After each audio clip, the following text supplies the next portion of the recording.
Okay, so cholesterol biosynthesis.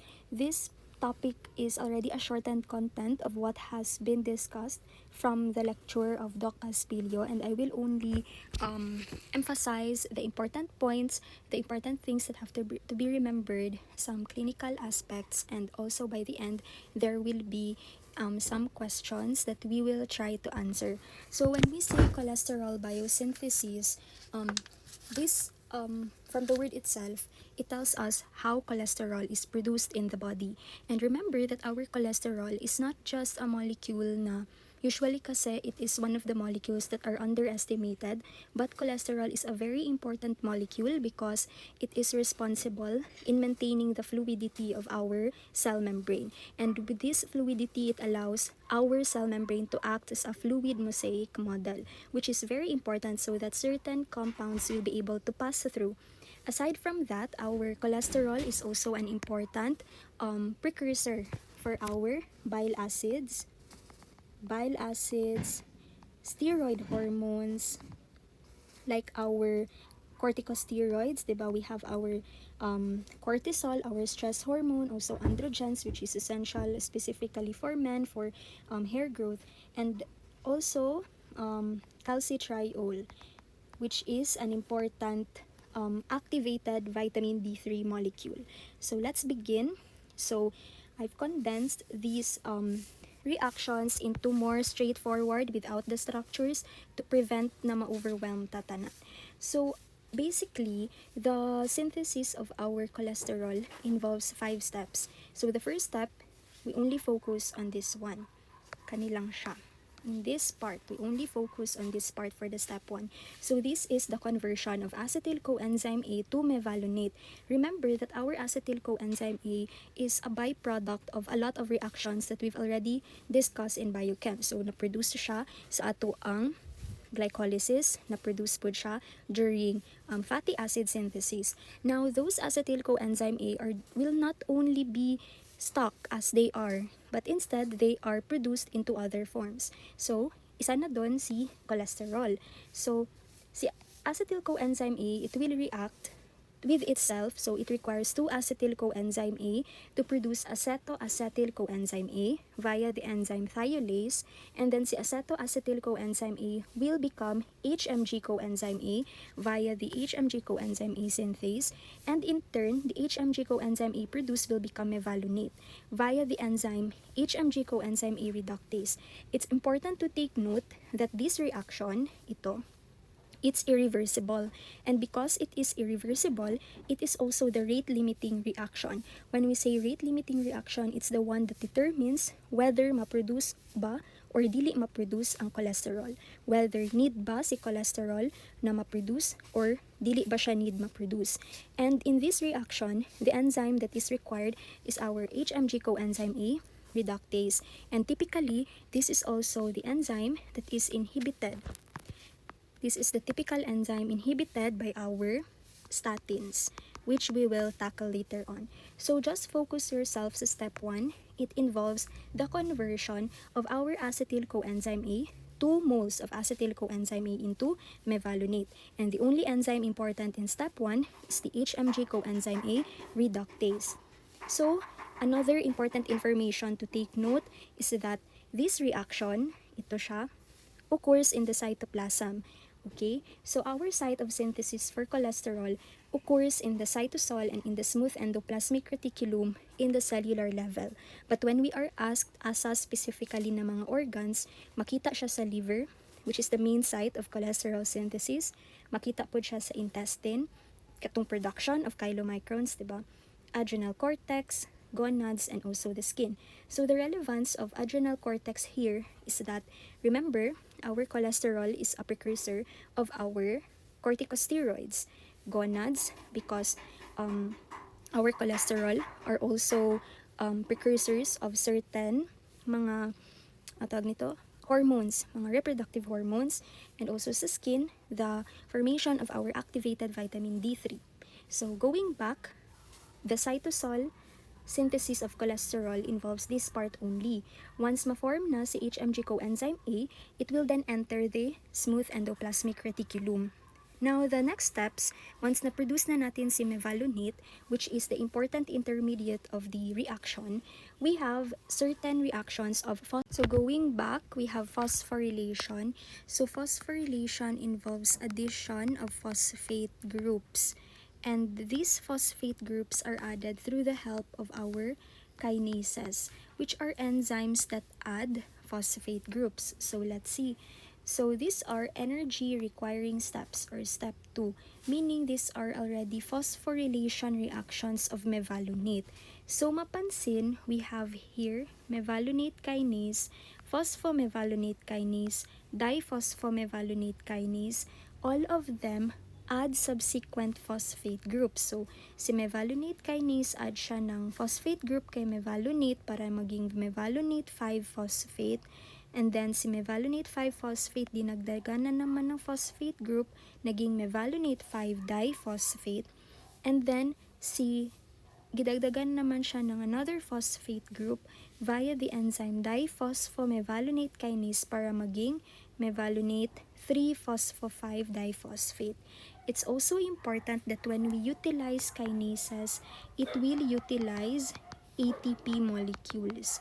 So because in this reaction sa cholesterol synthesis, nagamit ta og tulo ka kinases, we will also utilize 3 ATPs. So 3 ATPs because 3 kinases. Okay? Okay, mao lang na siya. Mao na siyang step 2. So again, pag step 1, conversion of 2-acetyl coenzyme A to mevalonate. Important enzyme to remember in step 1 is the HMG coenzyme A reductase because it is the one that is regulated by our statins. And then next, for step 2, it's simply phosphorylation of our mevalonate in order to become mevalonate 3-phospho-5-diphosphate. So, these are 3 reactions of phosphorylation involving 3 kinases, therefore 3 ATPs. Now, we move on to step 3. Now, another reaction for mevalonate 3-phospho-5-diphosphate is decarboxylation or the removal of carbon dioxide in order to produce the isopentenyl diphosphate, which is the active isoprenoid unit. So this molecule is very important kasi when we say cholesterol, this means cholesterol kasi is a molecule that is produced from 6 isoprenoid units. So once pag ma-form na si isopentenyl diphosphate, then it's already a committed step na mag-form talaga ng cholesterol. So now we've already know that So now we've already know that once the active isoprenoid unit is already formed, which is isopentenyl diphosphate, we can already say that the reaction is going to be a committed reaction na mag-produce talaga tayo ng cholesterol. So in the step 3, it is the formation of squalene. And squalene is a linear molecule. It is a linear molecule, but at the same time, it is composed of 6 isoprenoid units. Okay? So when we say 6 isoprenoid units, it means it involves the reaction of this pathway. So focus lang tayo sa step 3, which is ito, the conversion of isopentenyl diphosphate to squalene. And I would like to emphasize that during this step 3 of the reaction for cholesterol synthesis, we utilize condensation reactions. So when we say condensation reactions, we are simply combining 2 compounds or 2 molecules. In this case, we are going to condense or combine 6 isoprenoid units para ma-form si squalene. So what are these molecules? So una, si isopentenyl, it will undergo isomerization. So this reaction here is an isomerization of isopentenyl diphosphate to 3,3-dimethylallyl diphosphate, or in short, DD. Now, that's the first part. Once ma-form si 3-dimethylallyl diphosphate, si DD and ID mag-condense to become the GD. So parang ganito. Si ID plus DD, it will form GD. Okay? Nag-condense sila. Now, once the geranyl diphosphate or GD is formed, it will in turn condense or combine with ID para ma-form si FD. Now, si FD, it will condense with itself, si farnesyl diphosphate, it will condense with itself, therefore duha ka FD, FD plus FD, it produces squalene. So in other words, it requires 6 isoprenoid units. These are 1, 2, 3, 4, 5, 6 para ma-form si squalene. Okay, again, una, na-form na si isopentenyl diphosphate, which is the active isoprenoid unit. Mag-isomerize siya, meaning mag-convert lang siya into a different structure but the same member, the same molecules, the same attachment ang present. Only the arrangement of the carbon, mga hydrogen ang nag-differ. But same lang. And this molecule na ma-form is our DD. Pag ma-form si DD, mag-combine siya with isopentenyl diphosphate para mabuo si geranyl. Si geranyl, pag nabuo, mag-combine siya with ID para ma-form si farnesyl or si FD. Pag mabuo na si FD, mag-form na siya into squalene. Now, we produce a linear squalene. Dapat magiging cyclic molecule siya kasi ang cholesterol natin is made up of 4 rings. Dapat na siya 4 rings and it has 27 carbons. So the goal now is that we have to undergo cyclization of the squalene para maging cyclic ang end product natin, which is cholesterol. So step 4 is the cyclization of squalene producing squalene epoxide. Now a series of reaction involving changes in steroid nucleus and the side chain would result in the formation of cholesterol. So I have no other tips na mabigay but instead memorize na lang these intermediates, but most likely dili kay na siya ginagawas because this part here is already a complex na siya na part of the process. But the important thing is, once ma-form si squalene, just remember na linear pa yan siya. Therefore, it has to undergo cyclization, changes in the steroid nucleus and side chain para maging 4-membered ring ang cholesterol. Now, once ma-form si cholesterol, it will now either go to its target tissue or it will be stored as cholesterol esters or it will go to the bloodstream via our lipoprotein LDL. Now, we go to the regulation. So, this regulation of our cholesterol is very important. Why? Because it's the one that maintains our blood cholesterol levels, especially when in addition to our endogenous cholesterol. So when we say endogenous cholesterol, it means yung cholesterol that are being produced by this reaction. But aside from our endogenous cholesterol, we have our dietary cholesterol. So the regulation of cholesterol is a very important matter because it allows blood cholesterol levels to be kept at a normal level. And this is important because our main goal is to maintain homeostasis, diba? So, the regulation of cholesterol would involve this enzyme, diba?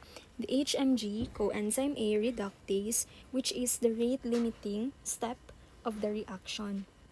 So, it's important to take note that this enzyme has physiologic inhibitors. So what do we mean by physiologic inhibitors? When we say physiologic inhibitors, these are typically mga byproducts of the reaction which will have a negative feedback effect to the specific reaction, which is usually the rate-limiting step. So these physiologic inhibitors of our HMG coenzyme A reductase are the bile acids, which are the precursors of our cholesterol, the cholesterol itself, which is the main product of the pathway, and mevalonate, which is the intermediate product of this reaction. So how does this happen? So una, we go to mevalonate, which is the intermediate. So when there is very high amounts of mevalonate, the tendency is that the body will tend to signal na we should stop producing more of that compound because once mevalonate, diba, is produced, it is most likely na mag-produce talaga ng cholesterol. So, when mevalonate is very high, it's a signal that most likely the production or synthesis of cholesterol would be high. So, if there is excess mevalonate, that excess mevalonate will exhibit an inhibitory effect via negative feedback to the HMG coenzyme A reductase to stop producing more mevalonate para hindi overproduce ng cholesterol. In the same way, when cholesterol is very high, let's say in the blood, there is very high amount of cholesterol and the body doesn't need more of that cholesterol, then it will also exhibit a negative feedback to HMG coenzyme A reductase. What about bile acids? So bile acids, remember, is a precursor of our cholesterol, or meaning, or I mean, bile acids require cholesterol. So cholesterol is a precursor of bile acids. So if kapag mataas si cholesterol, the production of bile acids would most likely increase as well. So when there is high amounts of bile acids, it will tend to take a halt in the reaction of producing more cholesterol. So in the same way, it will inhibit HMG coenzyme A reductase. So that's in terms of sa physiologic inhibitors of our HMG coenzyme A reductase. We also have our pharmacologic inhibitors. So when we say pharmacologic inhibitors, these are inhibitors na drugs like our statins. So the function of our statins is that it also inhibits the HMG coenzyme A reductase. So as a consequence, it prevents the buildup of cholesterol, especially in our large blood vessels like coronary blood vessels, our mga peripheral or systemic arteries. Okay, so I hope that's clear. Now, another way of regulation is through gene regulation. So meaning we really target the gene that encodes for the HMG coenzyme A reductase, and that is the HMG coenzyme A reductase gene. So we have what we call the SREBP molecule, or the sterol regulatory element binding protein. So what is this molecule? So this type of molecule is a transcription factor. And what do we mean by transcription factors? Transcription factors are molecules that bind to the region of a gene that encodes for that protein. So for example, this is already a gene. So si SREBP is like this one. It will attach to a certain region of the gene so that it will promote the production of or transcription of that gene. So in other words, if there is a release of SREBP, there will be transcription of the gene. Activated ang transcription of the gene. Therefore, maproduce ang production of HMG coenzyme A reductase. Okay, so what are the factors that would increase the transcription of HMG coenzyme A?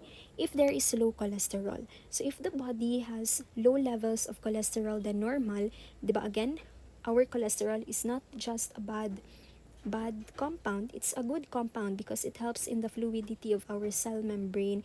It also helps in the synthesis of our bile acids, which are important for the emulsification of our fats, diba?